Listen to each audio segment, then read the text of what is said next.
Buongiorno caro alpino Andrei Luciano, siamo a Rore, una frazione di Sampeire e siamo ospiti del gruppo di Sampeire. Il prossimo 2026 saranno 50 anni dal terremoto in Friuli. Il 6 maggio del 1976 le scosse sismiche causarono immense perdite umane e danni materiali. La memoria di quella tragedia è ancora viva.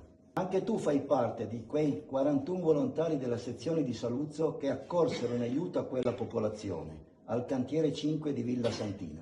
Vorrei chiederti, prima di iniziare la breve intervista, di presentarti.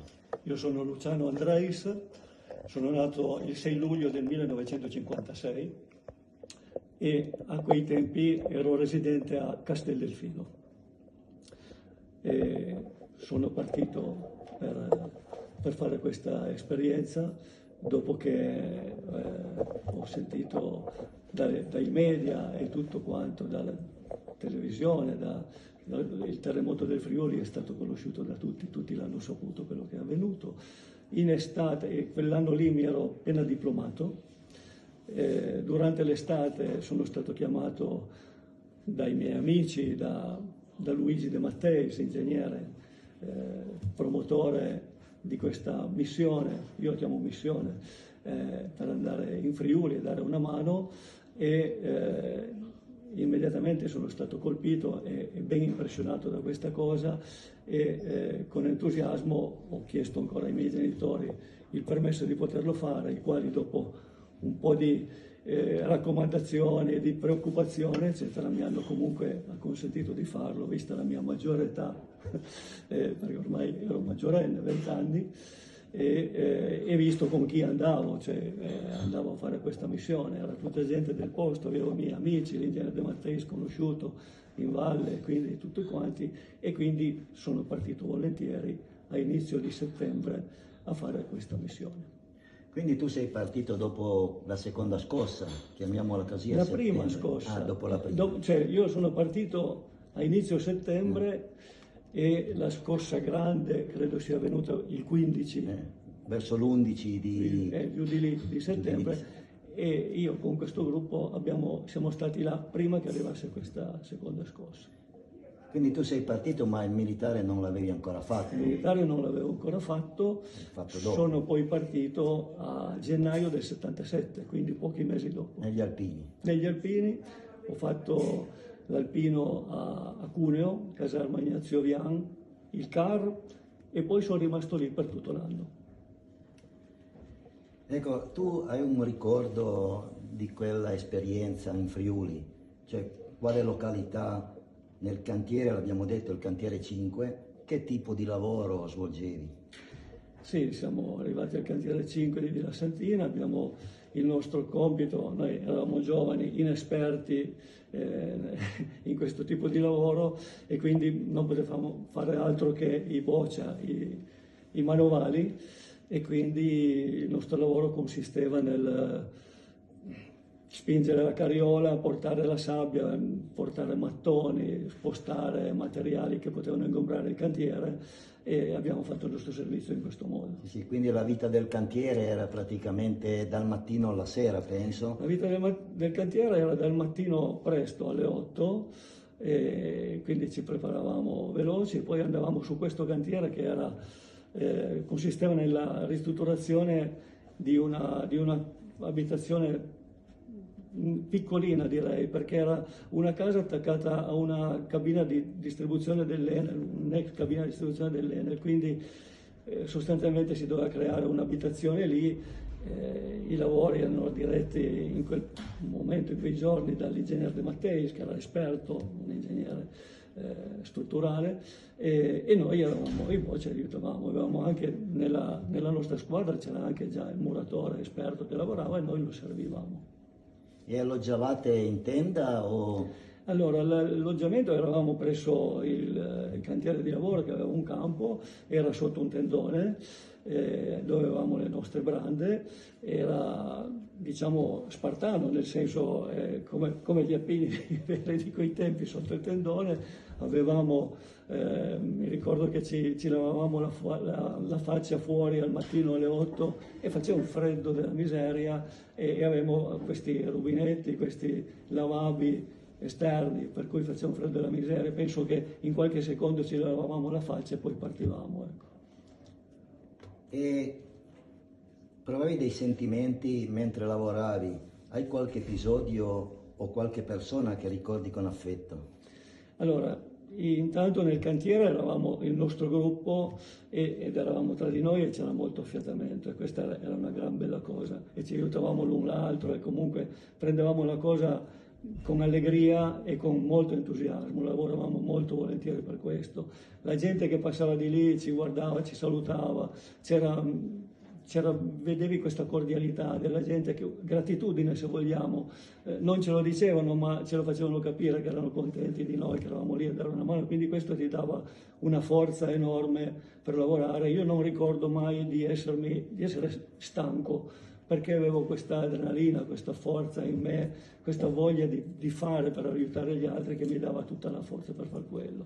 Ricordo una bellissima esperienza che abbiamo avuto un pomeriggio che alcuni di noi sono stati distaccati da questo cantiere e ci hanno mandato in una villetta, in una frazione un po' sopra Villa Santina. Era una villa privata dove la casa era stata danneggiata, ovviamente c'erano delle crepe, c'era sulle pareti. Il nostro compito era quello di scalpellinare le pareti per risanarla, cioè staccare le parti di intonaco ammalorate. E abbiamo lavorato quel pomeriggio lì con martello, scalpello, eccetera, eccetera. Il proprietario di questa casa, per gratitudine, per ringraziarci, ha voluto regalarci uno scanno con soprascritto Cardinal 76 che conservo ancora attualmente. L'ho conservato con cura da sempre, ce l'ho ancora sempre. Io ho avuto un ufficio, eccetera, lo mettevo in bella vista dappertutto, proprio perché questa è stata un'esperienza veramente gratificante. Ecco, io ho uno scritto, Mario Del Ponte era con voi, della sezione di Saluzzo, ed era un volontario in Friuli.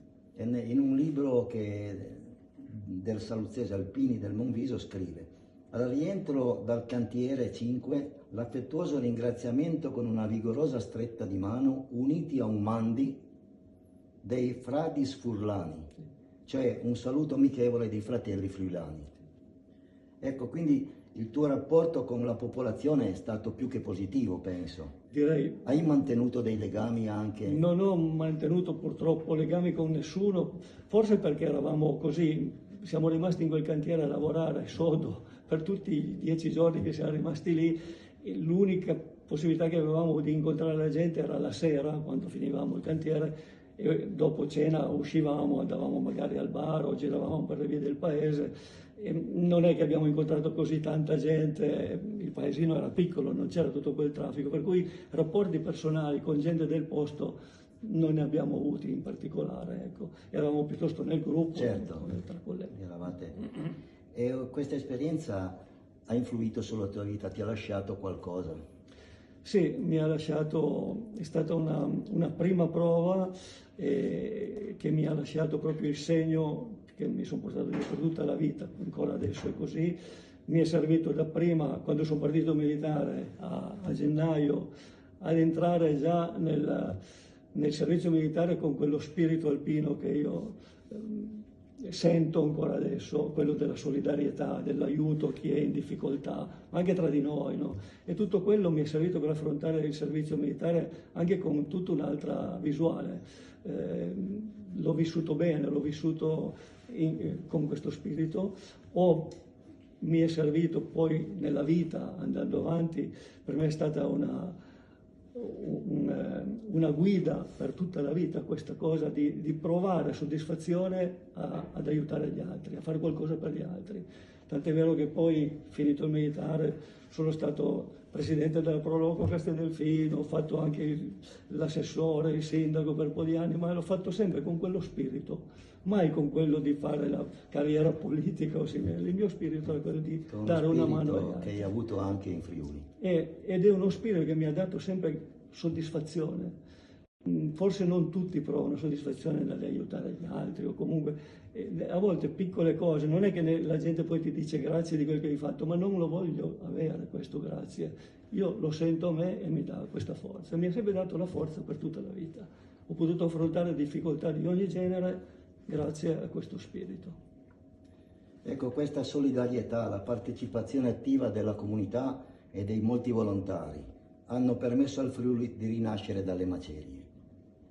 Tu pensi che a distanza di quasi mezzo secolo al giorno d'oggi sarebbe possibile una risposta analoga da parte delle nuove generazioni? Lo penso fermamente, abbiamo visto una delle ultime esperienze è l'Emilia Romagna con le alluvioni, abbiamo visto quanti giovani, quanta gente è andata ad aiutare e penso che anche i giovani di oggi siano disponibili a fare tutte queste cose.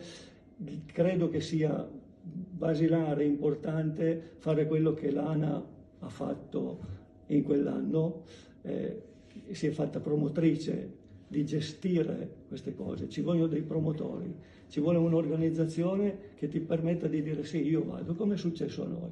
Noi siamo andati e abbiamo trovato tutto il servizio, quello che ci serviva, ci hanno dato da mangiare, da dormire, avevamo tutta la struttura necessaria e ci hanno anche seguiti nel darci che cantiere seguire, eccetera, così non siamo andati là a perdere del tempo che non sapevi cosa fare, c'era un coordinamento, era tutto ben organizzato e grazie all'ANA che a quei tempi aveva visto bene e aveva organizzato. Credo che l'unica cosa importante sia questa. Quindi l'ANA aveva visto lungo Aveva visto e infatti da quel momento poi, da subito dopo, è nata anche la protezione civile, proprio preso ad esempio quello che l'ANA aveva organizzato e fatto. Certo.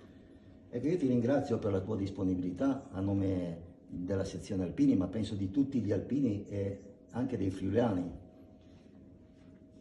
Una cosa ti chiedo ancora prima di chiudere. Cosa vorresti dire, cosa vorresti trasmettere alle nuove generazioni, ai giovani da questa esperienza? Io vorrei augurare a tutti i giovani di provare l'esperienza che ho vissuto io, a fondo proprio, perché sono sicuro che poi questa sia una linea guida per tutta la vita, per loro, e potrebbe anche servire per migliorare diciamo, il modo di vivere di questi tempi, ecco, dove a volte si pare che ci siano dei giovani con poca voglia di fare, provassero questa esperienza, sono convinto che poi si arrivi agli ottimi risultati.